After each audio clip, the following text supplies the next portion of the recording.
Dear केंद्रीय विहार निवासियों, मैं देवाशीष भट्टाचार्य। आज डिस्कशन होगी हमारी वेजिटेबल वेंडर्स जो आजकल हमें यहाँ सप्लाई कर रहे हैं उनकी प्राइस पर कि उनकी प्राइसिंग क्या है। थोड़ी सी डिस्कशन होगी केंद्रीय भंडार और सीजीएचएस डिस्पेंसरी पर। सबसे पहले हम लोग डिस्कस करते हैं कि ये जो 2 ट्रक्स प्रतिदिन हमारे केंद्रीय विहार में अथॉरिटी के द्वारा भेजे जा रहे हैं, उनका हम लोगों ने स्वागत किया। बिकॉज हमारे ही केंद्रीय विहार के निवासियों के प्रयासों से वो ट्रक्स बैकअप पर्पजेस के लिए हमारे केंद्रीय विहार कॉम्प्लेक्स में भेजे गए और अभी भी भेजे जा रहे हैं। प्रॉब्लम तब शुरू हुई जब अचानक एक हैंड रिटन प्राइस लिस्ट गत्ते के टुकड़े पर लिखी हुई अलग अलग व्हाट्सएप ग्रुप्स में सर्कुलेट हुई। मैंने अभी तक इन दोनों ट्रक्स से सब्जी परचेज नहीं की है, इसलिए मुझे इनके रेट्स का मालूम भी नहीं था। लेकिन जब मैंने वो प्राइस लिस्ट देखी, हैंड रिटन प्राइस लिस्ट, तो मुझे ऐसा लगा कि रेट्स बहुत ज़्यादा हैं। फिर मैंने ये सोचा कि शायद नोएडा अथॉरिटी के द्वारा फिक्स किए हुए ये रेट्स हैं, बट कुछ अजीब सा लगा। आज सुबह एक अन्य प्राइस लिस्ट व्हाट्सएप पर सर्कुलेट हुई जो सुपर एमआईजी सेक्टर 93 में जो certified fruit and vegetable seller है उसकी प्राइस लिस्ट है। तो जब हमने उस प्राइस लिस्ट से इस सो कॉल्ड हैंड रिटन गंदे से गत्ते के ऊपर लिखी हुई प्राइस लिस्ट को कंपेयर किया तो पता चला कि there is a hell of difference. इतना ज्यादा फर्क है सब्जी के और फ्रूट्स के प्राइसेस पे कि जिसकी कोई हद नहीं।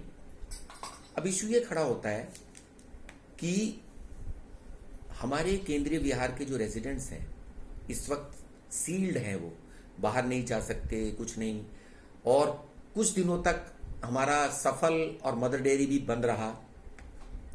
खैर वो शुरू हो गया है प्रयासों के द्वारा। तो उस वक्त एक पैनिक बाइंग थी भी, हर एक के घर में सब्जी चाहिए थी। किसी ने प्राइस की ज्यादा परवाह नहीं की और किसी को ज्यादा, क्योंकि किसी के पास बिल भी नहीं था ना, क्योंकि ये ट्रक लोड्स जो है ये जो ट्रक वाले जो ऑपरेटर्स हैं बिल नहीं देते। तो आज जब इन दोनों प्राइस लिस्ट का कंपैरिजन किया गया तो पता चला कि ये तो बहुत ज्यादा है। तो ये इशू खड़ा हुआ। और जब ये इशू खड़ा हुआ तो पहले हमने सोचा था कि जो देवी सिंह नामक व्यक्ति है वो हमें ये फ्रूट सप्लाई कर रहा है, बिकॉज सेक्रेटरी ने जो लिस्ट प्रकाशित की थी उसमें फ्रूट और वेजिटेबल वेंडर जो था वो देवी सिंह था। हमने जब देवी सिंह से बात की तो उसने बोला जी मैं तो सप्लाई ही नहीं कर रहा।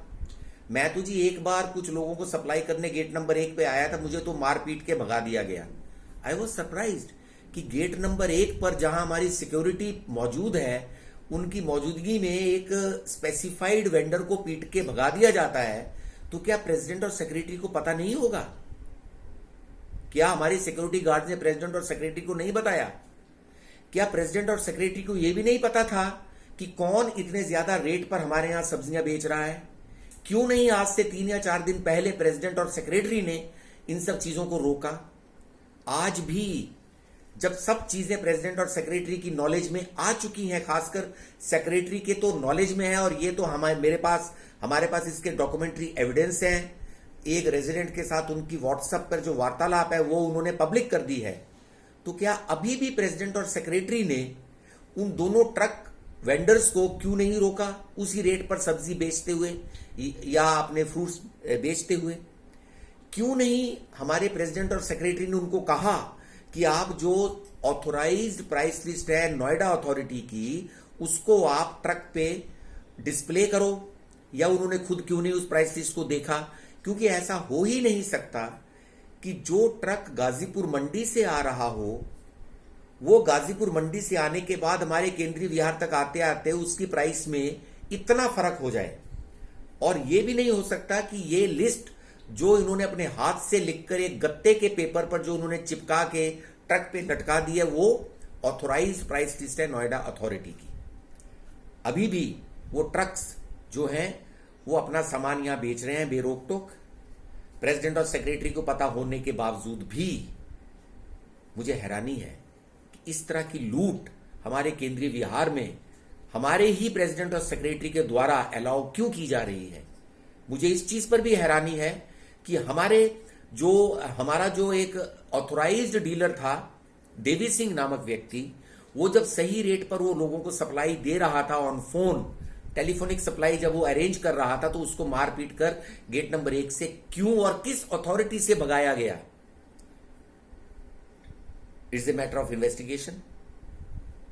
आई होप कि हमारे जितने भी रेजिडेंट्स हैं वो अब क्योंकि सफल शुरू हो चुका है, इस तरह की उल्टे सीधे दामों में सब्जियों को ना खरीदें, कोशिश करें कि वो सफल से सब्जियां खरीदें और इसका एक प्रॉपर इन्वेस्टिगेशन हो कि ये जो सब्जियां 4 दिनों से जो यहां पर बेची गई, क्या वो इसी रेट पर बेची जानी चाहिए थी, और अगर वो नहीं बेची जानी चाहिए थी तो इसकी एक एफआईआर दर्ज होनी चाहिए, बिकॉज ये क्रिमिनल ऑफेंस है। ड्यूरिंग द डिजास्टर या ड्यूरिंग पैंडेमिक सिचुएशन इस तरह की ओवर प्राइसिंग कोई भी दुकानदार नहीं कर सकता, उसका प्रोविजन बनाया है सरकार ने। दूसरा, अब मैं सीजीएचएस पे आता हूं। सीजीएचएस डिस्पेंसरी हमारी बंद पड़ी है। मैंने स्वयं, हमारे यहां के कई नागरिकों ने भी, रेजिडेंट्स ने भी इस इशू को उठाया। मैंने स्वयं डायरेक्टर सीजीएचएस के दफ्तर में बात की, डायरेक्टर जनरल ऑफ सीजीएचएस के दफ्तर में बात की। उन लोगों ने हमें यह बताया, जो वहां से इंफॉर्मेशन मिली, कि हमारे जो सीजीएचएस के जो डॉक्टर्स हैं उनको हमारी कॉलोनी में एंट्री अलाउ नहीं की जा रही। मैं आपको बताता हूं कि इस वक्त हिमाचल प्रदेश पूरा कर्फ्यू में है, लॉकडाउन में नहीं, कर्फ्यू में। शिमला पूरा कर्फ्यू में है। शिमला में सीजीएचएस डिस्पेंसरी में पूरा काम चल रहा है, कर्फ्यू में होते हुए भी डॉक्टर्स को कर्फ्यू पास मिले हैं। दूसरा, अगर केंद्रीय विहार में हमारे सीजीएचएस डिस्पेंसरी के डॉक्टर्स को एंट्री अलाउ नहीं की जा रही, तो केंद्रीय विहार में रहने वाले डॉक्टर्स जो अलग अलग हॉस्पिटल्स में काम कर रहे हैं, उनको एग्जिट और एंट्री की परमिशन क्यों है। इस इशू को हमारी एसोसिएशन को टेकअप करना चाहिए with the authorities of the CGHS, ताकि हमारे हेल्थ सेक्रेटरी जो हैं वो मुख्यमंत्री के प्रिंसिपल सेक्रेटरी से बात कर कर हमारी सीजीएचएस की जो डिस्पेंसरी के जो डॉक्टर्स हैं उनकी एंट्री को अलाउ करवाएं। इसमें पुलिस का कोई दोष नहीं, बिकॉज उनको जो डायरेक्शंस मिली हुई हैं डीएम से या अपर अथॉरिटीज से, वो उसका पालन कर रहे हैं। लेकिन इस इशू को हमारी बीओएम को उठाना चाहिए था, बिकॉज हिंदुस्तान की सबसे बड़ी केंद्रीय विहार, हिंदुस्तान का सबसे बड़ा केंद्रीय विहार, उसके प्रेसिडेंट और सेक्रेटरी हैं। 12,000 लोग यहां रहते हैं, जिसमें 2276 फ्लैट हैं, और प्रत्येक फ्लैट ओनर लगभग, जिन्होंने आगे किसी नॉन सीजीएचएस को सेल ओवर ना कर दिया हो, वो सब हमारे सीजीएचएस के बेनिफिशियरी हैं। उनके लिए उनको ये करना चाहिए था, जो उन्होंने अभी तक नहीं किया। तीसरा, केंद्रीय भंडार। केंद्रीय भंडार को खोलने के ऑर्डर्स हैं, डिस्ट्रिक्ट एडमिनिस्ट्रेशन ने भी ऑर्डर दिए हुए हैं। मेरे पास केंद्रीय भंडार के मैनेजर का नंबर नहीं है। काशीनाथ राम जी ने 21 या 22 तारीख को एक हैंड रिटन चिट्ठी को लोगों के द्वारा, कुछ उनके जान पहचान के लोगों के द्वारा अलग अलग व्हाट्सएप ग्रुप में स्प्लैश करवाया, जिसमें उन्होंने उस चिट्ठी को एड्रेस किया हुआ है केंद्रीय भंडार के मैनेजर के नाम, जो कि कहां रहते हैं, क्या उनका एड्रेस है, वो हम में से किसी को नहीं मालूम। क्या काशीनाथ राम जी ने केंद्रीय विहार के मैनेजर को फोन पर डायरेक्शन दी कि आप अपना पास बनवाइए और केंद्रीय भंडार खोलिए? क्योंकि सुनने में आया है कि केंद्रीय भंडार के जो मैनेजर हैं या इनके जो काम करने वाले हैं वो दिल्ली से आते हैं। तो इन सब चीजों को जो हमारे प्रेसिडेंट और सेक्रेटरी को करना चाहिए वो तो वो करेंगे नहीं। उनके सामने सब्जियां तिगुने रेट पर, 2 गुने रेट पर बेची जा रही हैं, और हमारे यहाँ के जो रेजिडेंट्स हैं उनको लूटा जा रहा है लिटरली। उस पर वो कुछ करेंगे नहीं, सिर्फ वार्तालाप करेंगे। हम बात कर, अभी देवी सिंह जी से मेरी बात हुई थी, सुनने में मैंने देवी सिंह जी से पूछा कि क्या आप हमें यहाँ पे सप्लाई कर सकते हो। उन्होंने कहा हाँ जी, मेरे पास एक छोटा हाथी है। हाथी मीन्स एक छोटा सा एक ट्रांसपोर्ट सिस्टम होता है, उसको मैं लाकर, मुझे अगर अलाउ करते हैं तो मैं भी अपना एक यहाँ पे एक इनलेट या आउटलेट अपना दे सकता हूं, जिसमें मैं जो हमारी अथॉरिटी की जो प्राइस लिस्ट है उसके हिसाब से मैं यहां पे सब्जी बेचूंगा, जो कि इन 2 ट्रक वेंडर्स की प्राइस लिस्ट से कहीं ज्यादा कम है। Thank you very much for today. इसके बाद अगले वीडियो में कुछ और इश्यूज के साथ आपसे मैं मिलूंगा। धन्यवाद।